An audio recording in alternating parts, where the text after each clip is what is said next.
There are stories about what happened. It's true. All of it.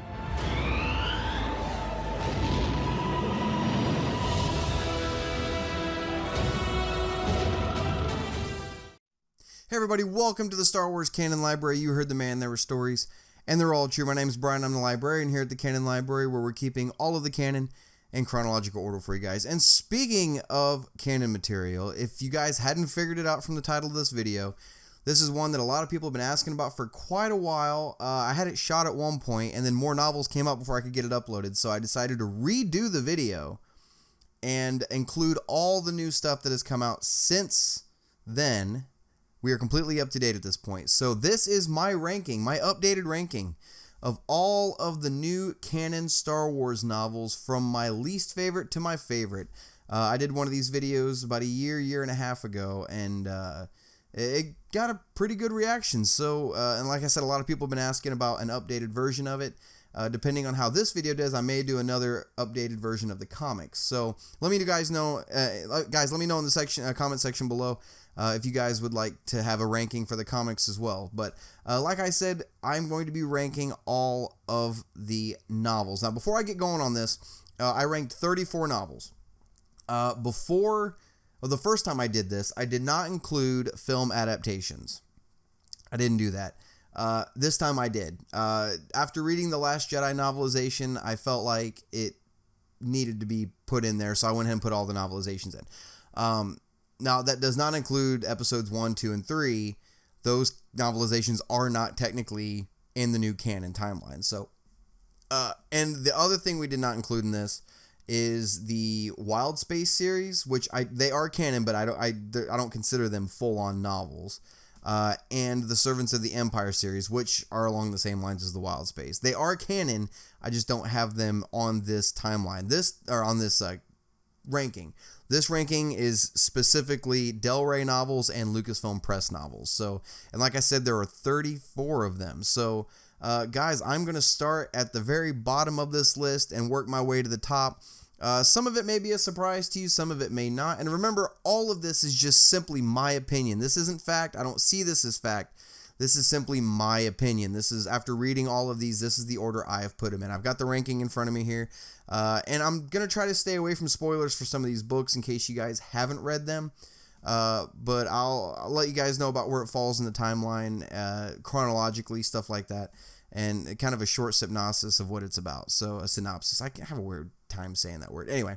But here we go. I'm going to start at number 34. And my absolute least favorite novel out of all of them. If you guys have watched the Canon Library for any amount of time, you already know what it is. It's no different from the last time I did this video.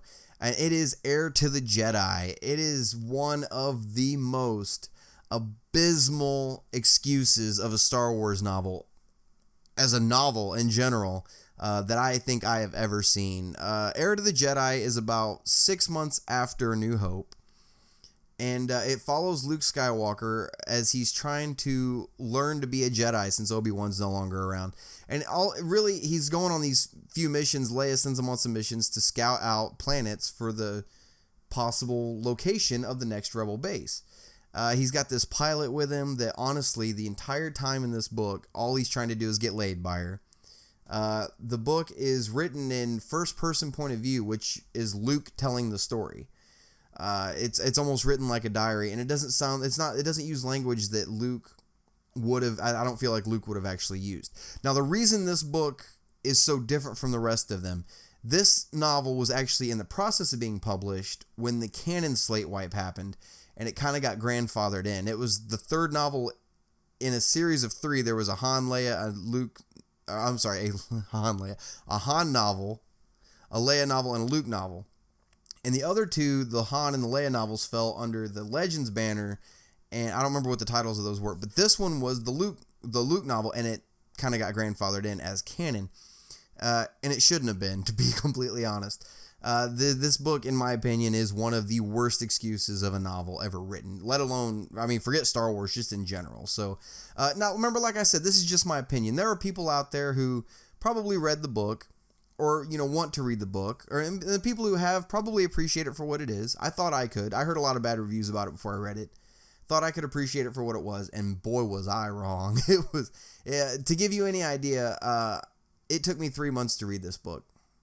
It took me 3 months, and it was the third of the canon novels released, so the only reason I finished it was because Lords of the Sith had just come out, and I really wanted to get to it. So, yes, number 34 on the list is going to Heir to the Jedi. Enough said. I don't want to talk about that book anymore. Moving on.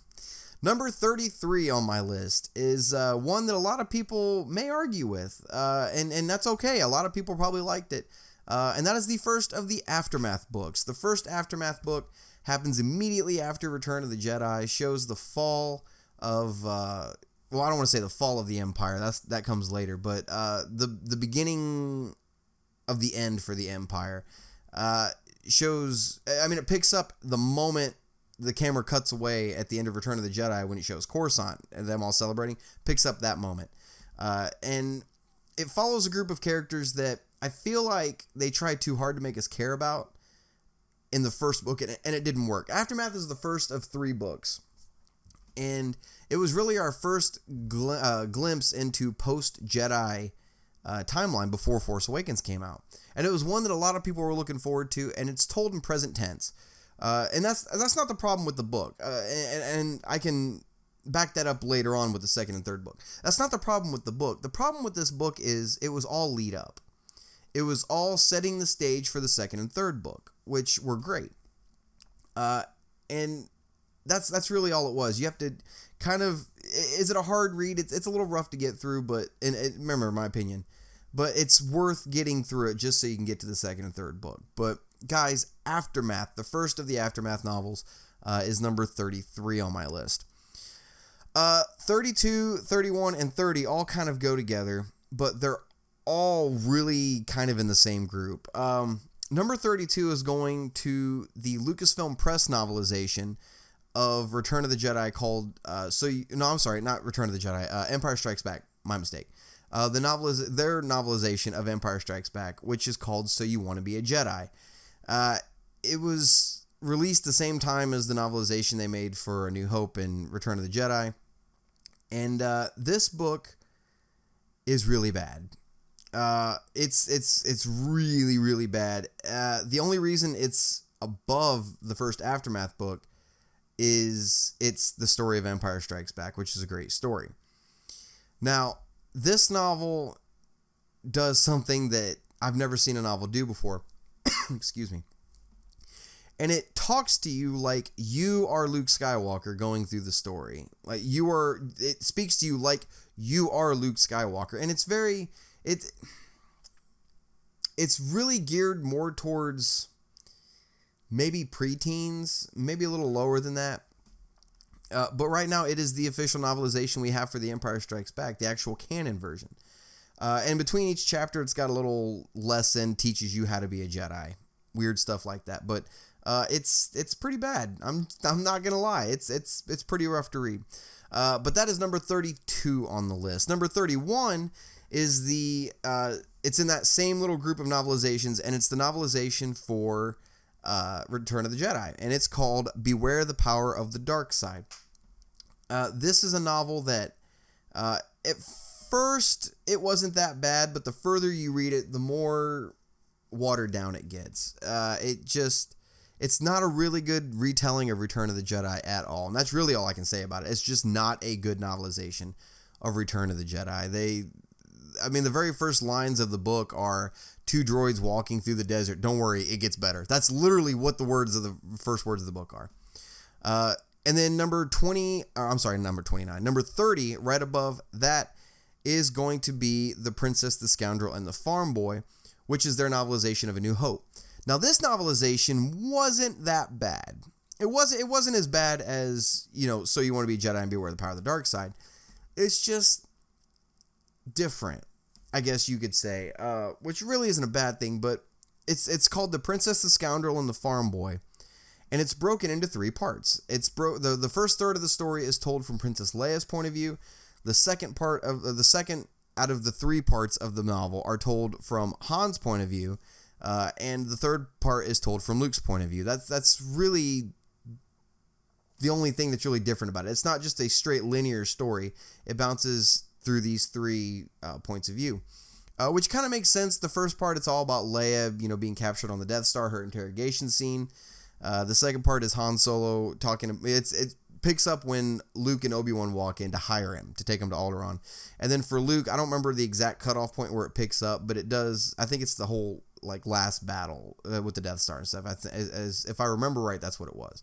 It's not a bad novelization. It's from a unique point of view, which Star Wars focuses a lot on different points of view. So that one's not really that bad, to be honest. It's the best out of the three. So that is number 30 on my list. Moving on to number 29, and it is a group of short stories called Aliens, Tales from a Galaxy Far, Far Away, Volume 1, which is weird because we still have yet to get a Volume 2. This is I think it was 5 or 6 short stories. I want to say it was 6 short stories. They weren't really bad reads. There were a couple stories in there where you're just like, oh man, I can't believe that's canon. But the reason it's actually worth picking up. Let me tell you this. It's actually worth picking up. And I've got it set on the timeline at about 31 years after A New Hope. The reason it's worth picking up, there's a story in there called the Crimson Corsair and the Lost Treasure of Count Dooku or something like that. And it's the red masked alien you see in The Force Awakens in Maz's castle. The one that Finn tries to get to let him come with him. And he's got his crew with him, and he's going on this hunt for this down to Separatist ship. And he's trying to find the lost treasure of Count Dooku. And when they find it, it is actually a frozen clone trooper. I don't remember which clone trooper it is, but it's one of the clone troopers from Clone Wars. I don't remember which one it is, and you guys are going to hate me because if you've read it, you know what I'm talking about. But it brings one of the clones into the sequel trilogy, which is really cool. So, it's definitely worth picking up just for that story alone. It really is. And there was another story in there somewhere that really, it's going to make you look at the whole Death Star battle in a different point of view. That's all I'm going to say. So that is number 29 on my list. Number 28 on my list. Now, 28, 27, 26, and 25 are all kind of grouped together. It's the same format of book, but that's not why they're all together. That just happened to be this way. But number 28 is a short little young adult novel, I guess you could say, from Lucasfilm Press called Before the Awakening. And Before the Awakening has 3 little stories, and it's broken into 3 sections. There's a Finn story, a Poe story, and a Rey story. All 3 of them leading up to the beginning of The Force Awakens. The best one, in my opinion, out of the 3 was the Rey story. It was kind of a neat little story of her finding a freighter on Jakku, trying to get it built up and rebuilt, refurbished is the word I'm looking for. Because she's sitting there thinking, how many portions am I going to get from Unkar out of this? And definitely worth the read. It really is. And then you also get to see in the Finn story, the stormtrooper that calls him a traitor in The Force Awakens. You see how they know each other. And then the Poe story is Leia recruiting him for the Resistance, which is really cool. So that one's, you can read it in like 3.5 hours, something like that. But it's number 28 on my list. Number 27 on my list is The Weapon of a Jedi. This is another novel in that same format as Before the Awakening, but it is a Luke Skywalker story. This takes place immediately after Heir to the Jedi, and continues that story of him trying to find somebody to teach him the ways of the Force since Obi-Wan's gone. And really, I feel like this book was kind of made to kind of make up for Heir to the Jedi, which it does. It's another one of those little 3.5 hour reads, but it's way better than Heir to the Jedi. One part in this story that really stands out a lot, he gets his hands on another Jedi's lightsaber. I don't remember what color it was. I want to say it was yellow. It was either purple or yellow. It might have been purple. I don't remember. But anyway, he takes it apart, learns essentially how a lightsaber is constructed, stuff like that. But what's interesting is this novel introduces a character who has yet to pop up anywhere else, and I'm kind of shocked that we haven't seen more stories with this character. Well, I don't want to say he hasn't popped up anywhere else. The fact that he has popped up in other places is kind of adding some mystery to him. His name is Sarko Plank. This character is, I want to say it's a bounty hunter character, if I remember right. He's after Luke Skywalker. He ends up leaving Luke alone. But the interesting about this character is they made an action figure of him for The Force Awakens. He's in the Lego Force Awakens game. There's a minifigure of him. And nobody has ever mentioned him again after that at all. No comic books, nothing. So it's actually kind of interesting.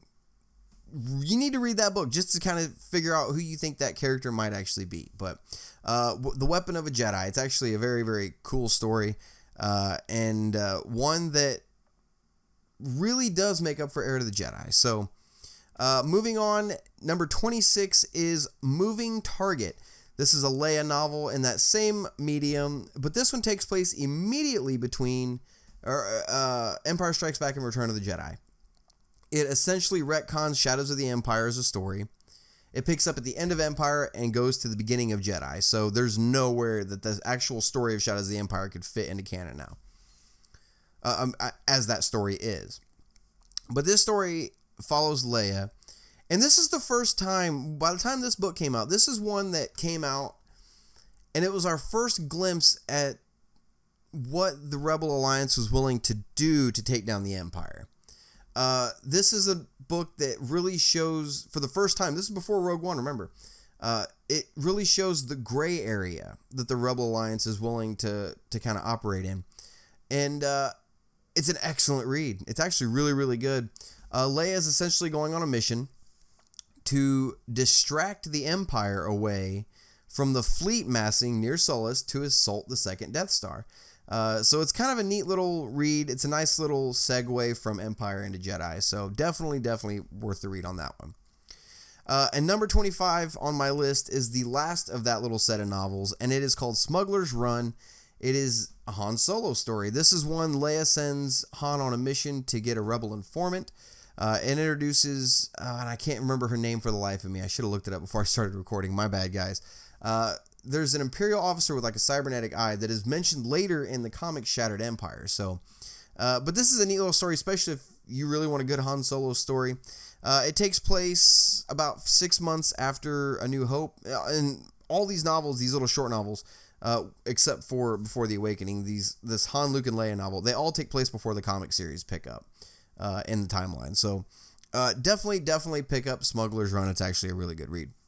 Now, the rest of these moving forward from 24 to 1, the only reason some of these are down so low on the list is because everything above it is so good. It's all good. We've pretty much got past the stuff that's really, really hard to get through.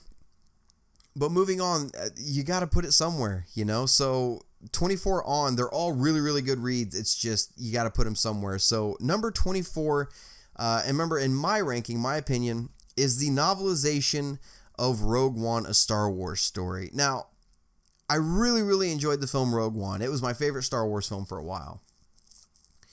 And I really, really loved it. The novelization, however, it added some to the story. It didn't add a whole lot, it didn't add a lot. It didn't expand on it the way the Last Jedi novelization did with Episode 8, but it did add a few little things in there that kind of made the character development in Rogue One a little more bearable. It made more sense this way. But it's just literally a verbatim novelization, like I said, with a couple of extra scenes added in it, but really nothing special. Like I said, it was just really a single novelization. So moving on, that was number 24. Number 23 in my ranking is one that a lot of people really did like, but then at the same time, a lot of people really didn't care for it that much. And I'm one of the people that was like, it didn't have the hype behind it. It didn't deserve the hype behind it, I should say, that it got. But, and it's the novel Phasma. Captain Phasma was a character in Force Awakens that we all thought she was really going to be something. And then they barely used her at all. And then we thought she was going to be really something in Last Jedi. And then they barely used her at all. And this was a novel I was really excited for, to get her backstory, to find out where she came from. And that's exactly what this is. It's Phasma's origin story. But the reason it's so low on the list for me is simply because it didn't feel like Star Wars to me. The novel itself felt more like a Viking story, or like a Game of Thrones story set in the Star Wars universe, which Normally, I'm all for stuff, different genres set in Star Wars. But for some reason, the Viking thing just doesn't do it for me. And I love Vikings, don't get me wrong. I'm watching Vikings with a buddy of mine right now. Love it. But for me, it did not work in Star Wars. It had this kind of gladiator-esque feel to it. And it just didn't work. Now, this novel, like I said, follows Captain Phasma, how she came to be in the First Order, and really where she got her armor. It does explain where she gets her armor from, but really it's not a necessary read. It does talk about what happened to General Hux's father, Brendel, but if you're wanting every little detail of everything that happened in Star Wars, go ahead and read it. But if you're not wanting, because this novel doesn't really have anything galaxy shattering happen in it, nothing that really alters the story, no big revelations, nothing like that. But Phasma, number 23 on my list is Phasma. Number 22 on my list is one that is kind of hard to classify as a novel, because it really isn't a novel. And it's from a certain point of view. It is a collection of 40 short stories spanning the time period there of the first Star Wars movie, A New Hope. And it's 40 short stories spread out through that film, told from 40 different points of view. Now, some of the stories in this were really good. The very first one, which was, I can't remember the name of it, but it followed Captain Antilles. And the story literally bridges the gap between Rogue One and A New Hope. It fills in that gap from when the Tantive 4 shoots off into hyperspace to where it comes out of hyperspace in A New Hope. It fills that gap from there to there, and actually goes beyond that a little bit. And it's actually a really good read. Now, the only reason it's so low on this list is the Cantina. Anybody who's read this book knows what I'm talking about. The Cantina section in this book was half the damn book. I don't know how many stories were dedicated to the Cantina, but it was way too many. The book spent way too much time. Now, I was looking forward to seeing stories from the Cantina on the Mos Eisley, but not that many of them. There was no need for as many as there was. It got to a point where it almost felt like they were just squeezing stories in to fill that 40 story gap. That's really all it was. But it is a very interesting story. It adds a lot of dynamics to the original Star Wars, kind of shows some things that were happening behind the scenes, and it says a lot about some of the characters too. I don't want to give too much away, but if you want to learn some things about some other characters, definitely go read that book. Like I said, be prepared for a very long trip in the Cantina. That's what it's going to be. But that is number 22 on my list. Number 21 on my list is one that I just finished reading the other day, and it is Cobalt Squadron. This is another one of those little 3.5 hour reads. It looks like it goes with the Han, Luke, Leia, and Before the Awakening novels I talked about earlier. It's got the red, white, and black ink kind of art to it. But Cobalt Squadron takes place during The Force Awakens and leads up to right before The Last Jedi. It follows Rose and Paige, and it really shows where Cobalt Squadron, the Bomber Squadron, I don't want to say came from, but it shows what they were up to, why they weren't in The Force Awakens. It shows what mission they were on, and then it shows them prepping for The Last Jedi. But really what the story is mainly for is to build on the relationship between Paige and Rose. Now, for those of you that don't remember, in The Last Jedi, Paige is the girl that was killed at the beginning of the film that had the medallion just like Rose's. That was Rose's sister. For those of you that didn't catch on to that. I'm just saying, there's some out there. But it really builds on their relationship and shows how close they were. Gives the backstory of where they're from, stuff like that. But and then it also, like I said, they're doing their own mission, but the repercussions from what happens in Force Awakens kind of affect their mission a little bit. And then you find out what happened in The Force Awakens from their point of view, and them getting ready to defend the got tongue-tied.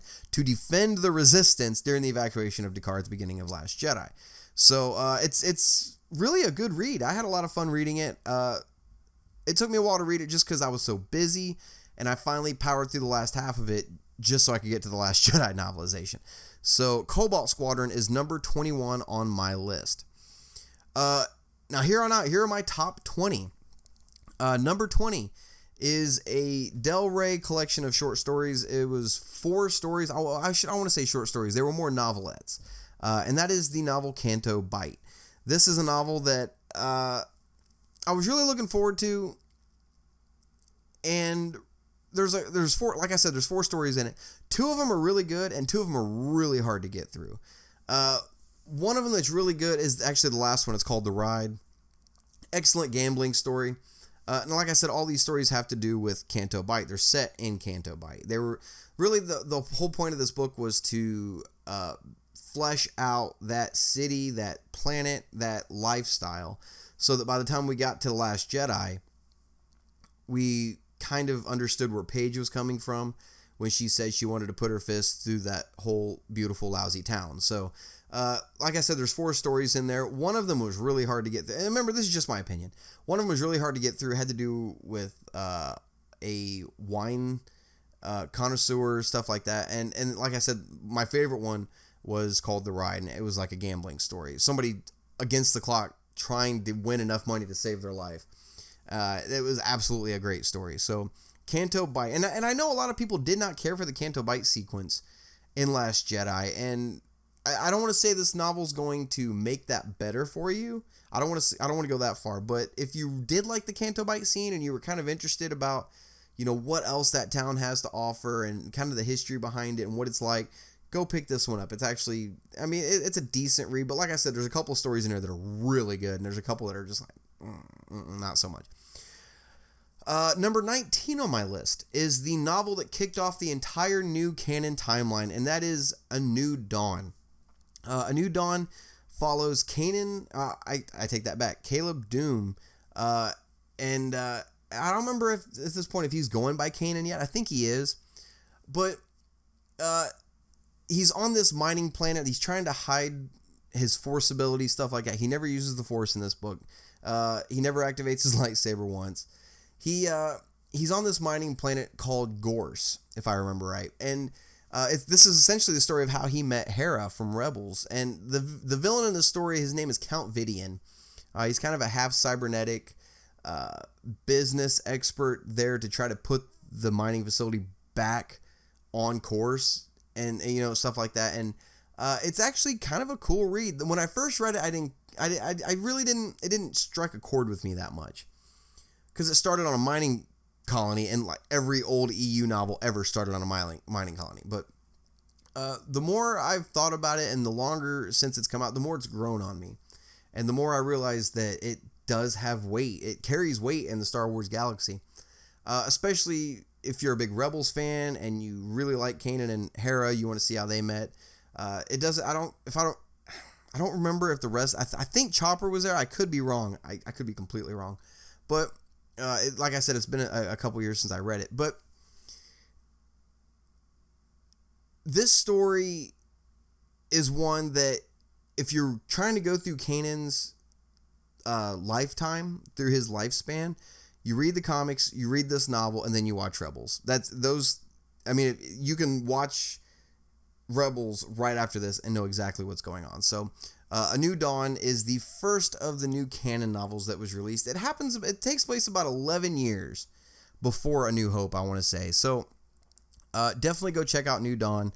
Number 18 on my list is actually going to be a novel that surprised the hell out of me, because anybody who watches knows that I'm not really that big of a prequel fan. I don't slam the prequels like I used to. I've grown to appreciate them for what they are. But at the time this novel came out, it was the 5th of the canon novels released. And I wasn't looking forward to it that much. And it is Dark Disciple. This is actually a Quinlan Vos and Asajj Ventress story. And this novel was written from unaired episodes of Clone Wars. And this is one that I really, really enjoyed quite a bit. I really, really did like this novel. And a lot of people were talking how the novel Lost Stars is going to be a love story. And it was. But if you really want to get down to brass tacks, this is more of a love story than Lost Stars was. I don't want to give too much away. But like I said, this is during the Clone Wars. Essentially what it is, the Jedi Council decides to start doing what needs to be done, and they decide that they're going to send a Jedi to assassinate Count Dooku. And that Jedi turns out to be Quinlan Vos. And that story branches off in a way that it is so freaking good. So you guys got to go check out Dark Disciple. It is absolutely amazing. It's right there toward the end of Clone Wars, pretty much leading into episode 3. So go check out Dark Disciple. You won't be disappointed, I promise. Number 17 on my list is going to be the novelization of The Force Awakens. Like I said, I didn't add the novelizations into my first countdown, but I'm going to this time. The novelization of The Force Awakens was one that they added a few scenes to it, but it was really just the novelization of Episode 7. Now, some of the scenes they added were like the deleted scenes on the Blu-ray that they ended up releasing, but it was Chewie ripping Unkar's arm off and throwing it, stuff like that. But the way this story was told as a novel was really, really good. I really, really enjoyed sitting down and reading the novelization of it, especially since the novelization came out before the Blu-ray did. I got to sit and actually experience the story again, right? So really not a whole lot to say about that one. Like I said, it's just strictly novelization. Number 16 on my list is a very short book. It's one from Lucasfilm Press, and it is called Guardians of the Whills, and this is a Chirrut and Baze story from Rogue One.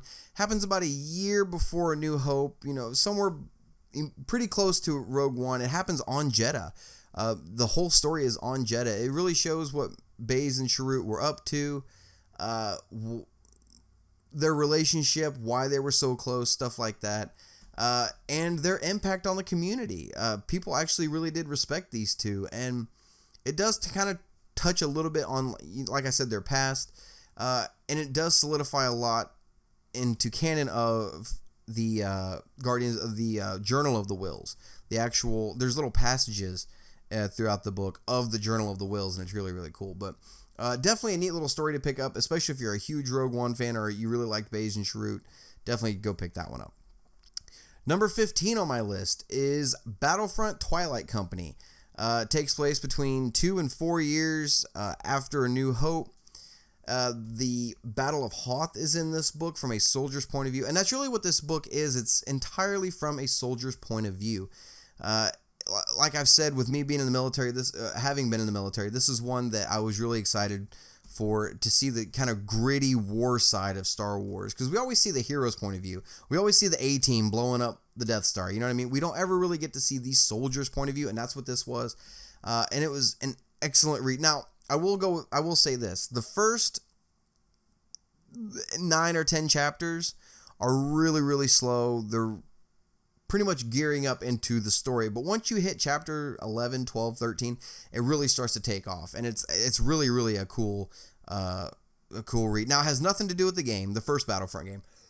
Excuse me.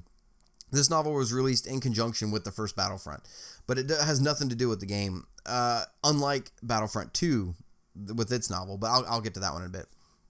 But if you want a really, really gritty war story, pick up Battlefront Twilight Company. It's actually really, really, really cool. And we get to see one of our favorite characters, Nine Numb, in this story again. So go check out Twilight Company. Number 14 on my list is Aftermath Empire's End, which I mentioned Aftermath earlier and how it was a trilogy. This is actually the third book in the trilogy, Empire's End. This novel is literally what I was waiting for during the Aftermath trilogy, and that was the Battle of Jakku. I wanted to see what happened at the Battle of Jakku. I wanted to know details about it. I wanted to know how all those Star Destroyers fell from the sky, all those Rebel Alliance ships, all those New Republic ships, all this stuff on the planet. I wanted to know how it got there, and this book does not disappoint. It is literally the Battle of Jakku. We follow the same characters from the first and second Aftermath books, which I'll get to the second one in a minute. But and you really see how brutal, how gory, how just over the top, what a massacre the Battle of Jakku was for both sides. Because you see those shipwrecks in The Force Awakens, and you're just like, man, that must have been a hell of a battle. But then you actually see the battle. It is insane, some of the stuff that actually happens. So definitely go check out Empire's End. And number 13 on my list goes with this, and it is Aftermath Life Debt, which is the second of the Aftermath books. Life Debt picks up pretty close to the end of the first Aftermath, follows the same characters, but it introduces Han and Chewie into the story. And really what it is the characters from the first Aftermath helping Han and Chewie go to Kashyyyk to liberate Kashyyyk from what's left of the Empire, because they had the Wookiee slaves. So it's absolutely worth the read. This is my favorite of the Aftermath trilogy. I absolutely loved Life Debt. And like I said, the same as the first Aftermath book, both Empire's End and Life Debt are both written present tense. That's why I said that wasn't the problem with the first Aftermath book. It wasn't, because these two both have the present tense writing, and they were great. So definitely go check out the Aftermath series. If you can get through the first book, you're set. I promise you that. It's worth the read. Number 12 on my list is a shorter novel from Lucasfilm Press, and it is Rebel Rising, which is a Jyn Erso story. And this book picks up the moment that Jyn is left on the planet at the beginning of Rogue One, where Saw Gerrera comes and picks her up. It picks up that moment, and it shows her life throughout the entire time period from there leading up to Rogue One. And it ends up ending, I think, somewhere halfway through Rogue One. But it's definitely a great read. You really see why Jyn Erso does not like the Empire. She doesn't like the Rebel Alliance. She doesn't like either side of it. You see her falling out with Saul. In the film, she says, you left me in a hole, told me to wait till morning with a knife. That's in this book. You see why she has daddy issues. You get why she is so pissed off at her father, why she thinks Galen abandoned her. You get to see all of that. So, and you see how she ends up at the prison camp on Wabani. It's a great story. It really is. So definitely go check out Rebel Rising. Number 11 on my list is one that a lot of people don't care for this character that much. At least they didn't at first.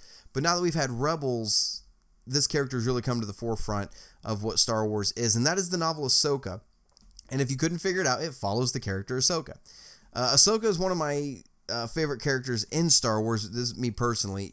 I didn't like her at first when they first introduced her in Clone Wars. I thought she was really annoying, and then I grew with her, and she turns out to be a character you really, really care about. Now, you don't have to watch anything in Rebels to get what's going on in this story. It doesn't hurt to have watched Clone Wars. I'll say that much. It does not hurt to have watched Clone Wars. This story picks up about a year after Episode 3. It's the first Empire Day.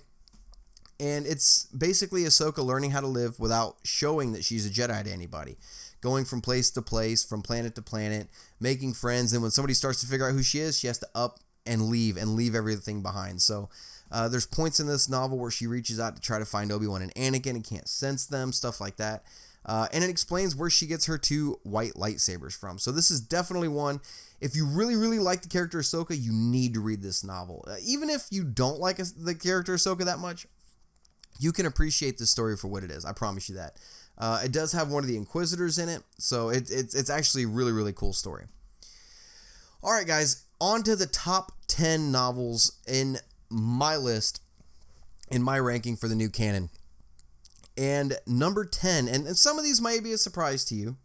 Some of them may not. And anybody who's reading all the novels knows pretty much what we have left. So you pretty much know the structure of the top 10, just not what order. So we're moving ahead. Number 10 is Catalyst, a Rogue One story, which was the prequel novel to Rogue One. Now, we all know Rogue One didn't have an opening crawl. And I described this book as the opening crawl for Rogue One. Now, I get where people come from. We're like, so I have to read a book to understand what's going on in a film. You don't have to. You don't have to read this book to know what's going on. Some of my friends watched Rogue One before they read Catalyst, loved Rogue One. Everything made sense to them from context clues. You can pick up things, right? I, however, read Catalyst before going to see Rogue One for the first time. And I can tell you it enhanced it so much. It is insane. I read this book, which, by the way, it picks up in the middle of the Clone Wars and goes up until right before the film picks up with the flashback scene. So it shows Galen and Lyra going to this planet that they were on, where they were hiding. But Jyn Erso is born in this book, and this book it builds on the relationship between Orson Krennic and Galen Erso, so that by the time you get to Rogue One, when I sat down and watched Rogue One for the first time, as soon as he walks up and he starts saying, the project is stalled, I need you to come back, instantly knew what he was talking about. And when he says, we were on the verge of greatness, we were this close, I know what he's talking about.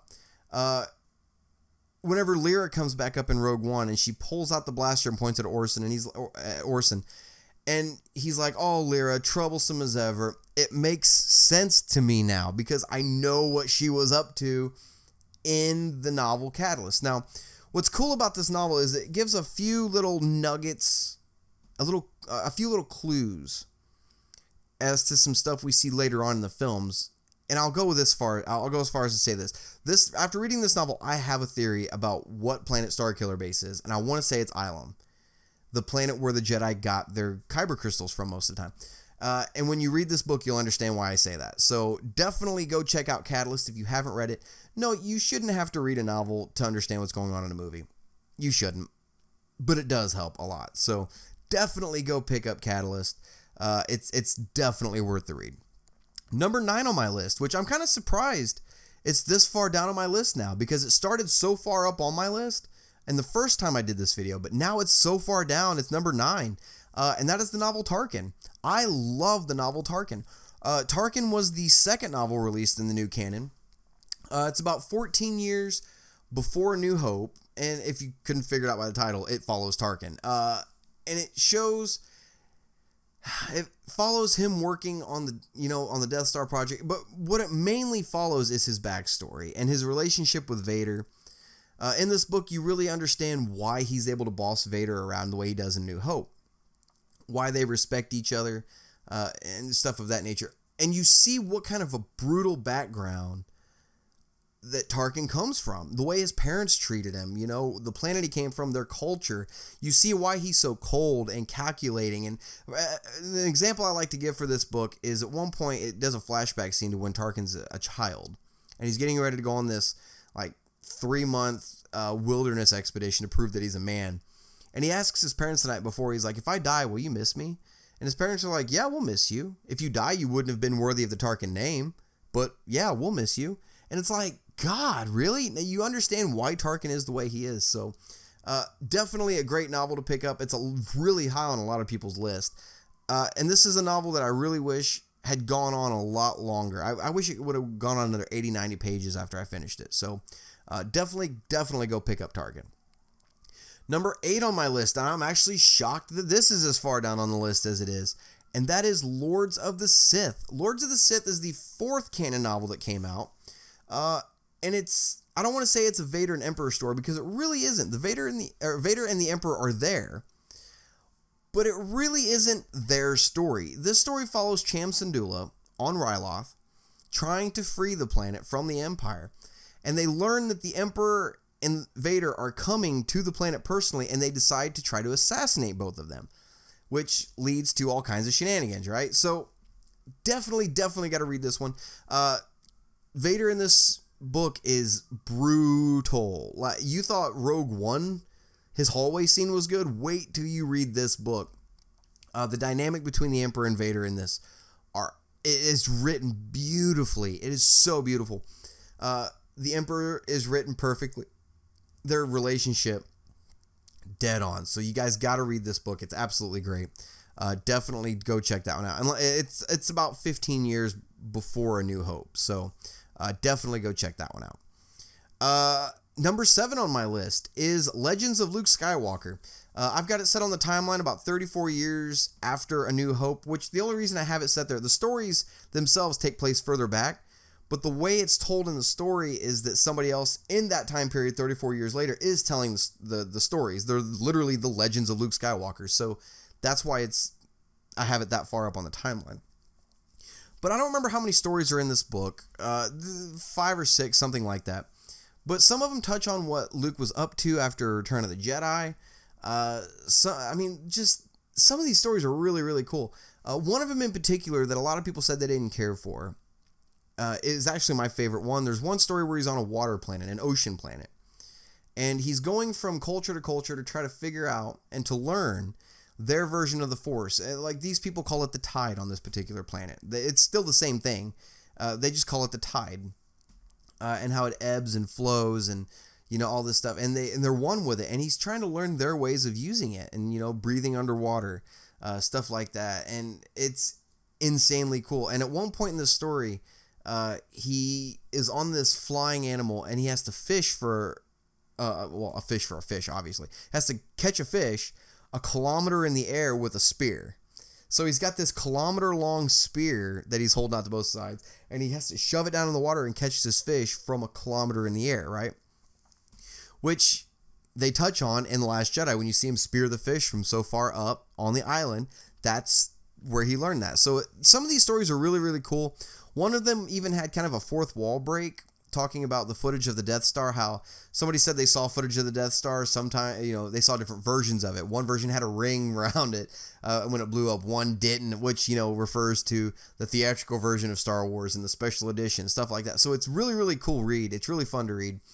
A couple things in there really made me laugh out loud while I was reading it. So, and Luke himself even makes a little appearance there at the end of it. So, it's pure. I don't want to say it's pure Luke Skywalker. They wrote Luke Skywalker, when he actually personally shows up, more like Mark Hamill. The way Luke was talking to these people, and his behavior was more like Mark Hamill than he was Luke Skywalker. So, definitely worth the read. You guys gotta read Legends of Luke Skywalker. It's absolutely great. Number 6 on my list is the second Battlefront novel, Inferno Squad. This novel picks up during the Battle of Yavin, and it goes about a year and a half, something like that beyond. But it follows Inferno Squad. So if you've played Battlefront 2, you see where Inferno Squad kind of ends up at. But this novel takes place before that. You see where Inferno Squad comes from, who all is there, certain members why they're not there in the game, stuff like that. So this is a really, really cool novel. Now, this is a novel also that shows Iden Versio in a way having to make these horribly tough decisions, but for the greater good of the Empire. And some of the plans they do in this book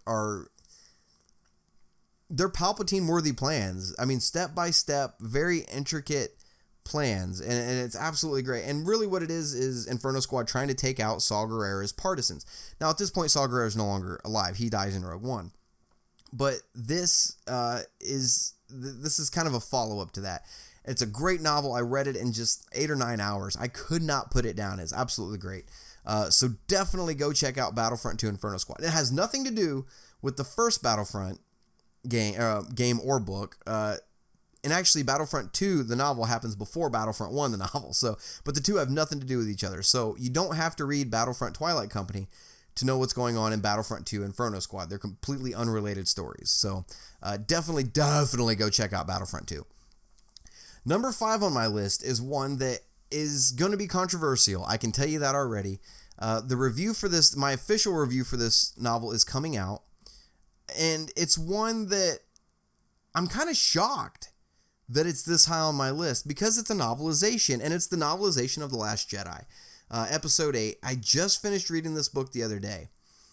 And it says expanded edition on the cover for a reason. Now, this book, I'll cover it more in my review, my official review for it. But some of the things that stood out to me is that this book, being a novelization of a film, isn't a really good way to describe it. This is a novelization that it feels like the novel came and then they made a movie out of the novel, is honestly what it feels like, because they expand on the story so much. And this novel is great.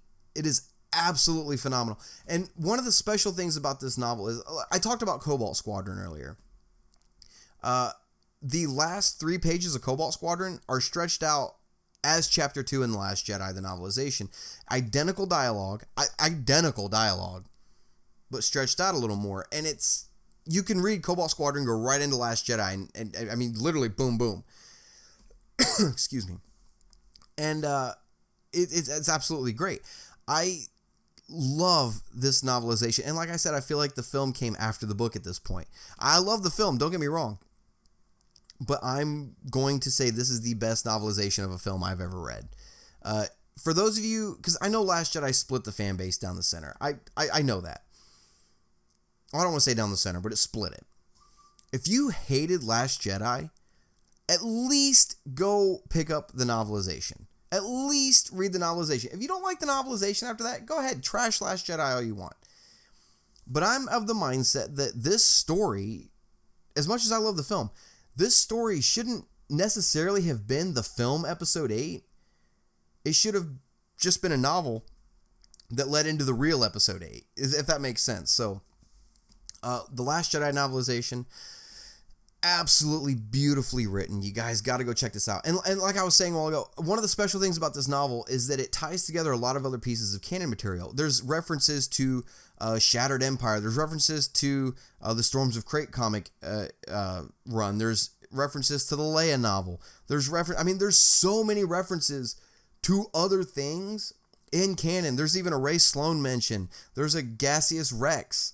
Gallius Rex, that was his name from Aftermath. A Gallius Rex mention, all kinds of mentions in this novel you guys have got to go check out. So definitely Last Jedi's number 5 on my list.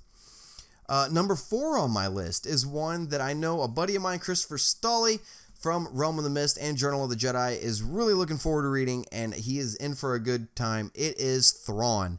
Thrawn is number 4 on my list. This is, for those of you that used to read the EU, if you're worried that this Thrawn is different from the Thrawn in the EU, it is not. It is Thrawn to a T. It is perfect Thrawn. It takes place about 12 years before A New Hope. Yes, they took Thrawn out of his place post-Jedi and put him in pre-A New Hope, but it's fine. And it shows his origin stories, where he came from, why he came from where he did, his relationship with the Emperor, why the Emperor trusted him so much, why he progressed through the ranks so quickly, and how he ends up into the storyline of Rebels. It literally leads up to Rebels. The other thing this book does, it also shows the origin story of Governor Price from Rebels. So definitely a great novel to sit down and read. Absolutely loved it. One of my absolute favorite novels out of the canon so far. Moving on from Thrawn, we are at number 3 on my top 3 ranking right now. And ironically enough, you guys already kind of know what these novels are. Maybe you don't necessarily know what order they're in. You probably do. But ironically enough, they're all 3 written by the same author, Claudia Gray. And number 3 on my list is Leia, Princess of Alderaan. This was another novel from Lucasfilm Press that touches on Leia's life when she's 16 years old. Her life on Alderaan, her getting into politics, her learning about her parents being in charge of the Rebel Alliance, the fact that there is a Rebel Alliance, stuff like that. Her relationship with Amy Lynn Holdo from Last Jedi, you see how they meet, their relationship. And there's even a couple of little Easter eggs in there to some other characters later on in the saga. So definitely go check that one out. And guys, oh my god, like the last paragraph of that book is a serious gut punch. If you've read it, you know what I'm talking about. You guys got to go read that book. The last couple lines of that novel are a gut punch. So definitely go check out Leia of Alderaan. Definitely worth the read. Number 2 on my list right now, and as soon as I tell you this one, you're going to know what number 1 is. Number 2 on my list is Bloodline by Claudia Gray. It takes place about 28 years after A New Hope, and it's 5 to 6 years before The Force Awakens. It's a Leia story, another Leia story. It is Leia in the New Republic. It's this giant political thriller, is the best way to describe it. It shows her forming the Resistance, why she forms the Resistance. There's a huge plot twist in this book. Oh, I don't want to say plot twist. That's not the right word. Revelation. Not to the reader, but to the galaxy in this book concerning Leia. So, guys, it is absolutely great. And the great thing about these Claudia Gray novels, these 2 Leia novels, is she knows how to write Leia. She knows how to write Leia beautifully. I mean, gorgeously. So, I know there's a lot of speculation about what they're going to do with Leia's character in Episode 9 since Carrie Fisher is sadly no longer with us. And I'm not quite there yet, but I'm almost to the mindset that if they're going to give her an off-screen death, Claudia Gray needs to be the one to write it. I almost feel like that's the way it needs to go because she gets Leia so much. But Bloodline, definitely go check out that book. And the interesting thing about Bloodline is Bloodline is used a lot as kind of a reference in Star Wars where certain things happen concerning Ben Solo, Luke Skywalker, stuff like that. Now, Ben and Luke don't actually physically make an appearance in this book, but they are mentioned. And there's some little nuggets that may have led towards some certain things happening in later films with this novel. Now, the only thing I want to say about this novel that really is kind of a letdown, kind of a negative, is there was one scene in this novel that was written with Rian Johnson's input and his help because it was going to have something to do with Episode 8. And they already said what scene it was, and I don't want to give away what happens in the scene, but I'll tell you it's called the napkin scene. The napkin incident is what they call it. Rian Johnson had a hand writing that particular incident in this novel because it had something to do with Episode 8. And then after seeing Episode 8, it has not a damn thing to do with it. Nothing in The Last Jedi had anything to do with the napkin incident in Bloodline. That's the only bad thing I have to say about this book. So definitely go check out Bloodline. It's absolutely one of my favorites. And speaking of one of my favorites, my number one novel on my ranking of 34 novels so far is, you guessed it, everybody say it with me, Lost Stars by Claudia Gray. This is a novel. It came out the same day as the first Aftermath book, before The Force Awakens, and it is absolutely amazing the way this novel is written and woven throughout the classic trilogy. Now, this novel takes place, it starts about 13 years before A New Hope and leads all the way up to the Battle of Jakku, about 6 years after A New Hope. And it follows a set of characters, a man and a woman. It's a love story. It's kind of a Romeo and Juliet thing, where they're both part of the Empire. They grew up together. They both joined the Empire together. And I'm not going to say which one. I don't want to give it away. But one of them becomes disillusioned with the Empire and leaves. Joins the Rebel Alliance. And they're still star-crossed lovers on opposite sides of the war. And they still come in contact with each other once in a while. But this story of these two people, and there's little cameos dropped throughout the novel of Leia, Tarkin, different characters like that. But the way this novel weaves its way through the classic trilogy is gorgeous. And you realize that these characters had pivotal roles to play in the classic trilogy, and you don't even know about it because they're off screen. One of the characters was present and was actually one of the people that disabled the hyperdrive on the Millennium Falcon on Bespin during Empire Strikes Back. One of the characters was sitting in the Star Destroyer when the gunners were like, oh, hold your fire, there's no life forms, it must short-circuited. When the escape pod launches, they were sitting right there in that room. Just little things like that, and it weaves so beautifully throughout it, and it's absolutely amazing to read. And Claudia Gray, man, she knows how to write Star Wars. It is the longest of the Star Wars novels released, but it is the fastest I ever read one. I read it in 36 hours, which I take that back. I read Inferno Squad faster, but Inferno Squad was the fastest I ever read a novel. Lost Stars was second. I read it in 36 hours, and that's going to work for a day also. And I didn't read it at work. The day I got that book, I started reading it, and I read it for so long, I looked up and realized it was 2 a.m. I had work the next morning. I put the book down, tried to sleep, couldn't sleep. So 10 minutes later, I got up and just kept reading the book. I couldn't put it down. I read all night long. I absolutely loved it. So Lost Stars, guys, I know that's a lot of everybody's favorite. There's a lot of people out there, that's their favorite novel, and for good reason. So if you guys have not read Lost Stars, you've got to do it. I'm going to call that one essential reading for any Star Wars fan. I'm going to do it. So guys, I know this has been almost an hour-long video. We had to get through 34 novels, and we did it. That is my official ranking of the novels right there. So for those of you who are asking for this video, there you go. And yes, about this time next year, I'm going to update it because we've got several more novels coming out this year. Depending on how many we have come out, I may wait until we get another dozen or so new novels and start placing them. But there we go. And like I said at the beginning of the video, if you guys want a ranking like this for the comics from me, from my opinion, let me know in the comment section below. I'd appreciate it. And guys, if you're new to the channel, make sure to visit the website. It is www.starwarscanonlibrary.com. The entire timeline where you can find all of these novels in chronological order is there, with the comics mixed in, the films mixed in, the games, the TV shows, everything is there, including the chronological episode list for Clone Wars is even there. So make sure to go check that out. Make sure to visit the Facebook page. Give us a thumbs up there. Richard J., one of our most devout followers, is in charge of the Facebook page. He's doing a hell of a job running it. And make sure to, if you guys like this video, hit that thumbs up button. If you really like to hit that subscribe button, I would sure appreciate it. So until next time, guys, this is Brian signing off, and may the Force be with you. Hey guys, make sure to check out the website. It is www.starwarscanonlibrary.com. You can email us anytime with any questions for any Star Wars canon material whatsoever. It's just starwarscanonlibrary@gmail.com. Make sure to check out our Facebook page as well. It is facebook.com/starwarscanonlibrary. If you guys like this video, make sure to hit that thumbs up button. There's plenty more videos coming where this one came from. If you really liked it, make sure to hit that subscribe button. I'd sure appreciate it.